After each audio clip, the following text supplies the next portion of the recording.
Concise RD Works Learning Lab with Russ Sadler. Session 29, Photo Replication with Ceramics.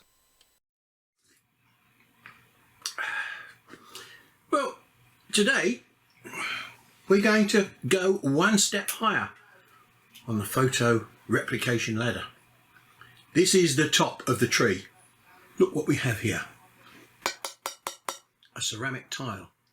A white ceramic tile. Well, not on this side, but on this side. A picture that you're all familiar with. But just take a look at the quality of that. Now, that process was discovered by a guy called Nikki Norton. Now, he discovered this process while using a very short wavelength laser. It's basically a Blue Diode laser, very low power, maybe 5 or 10 watts.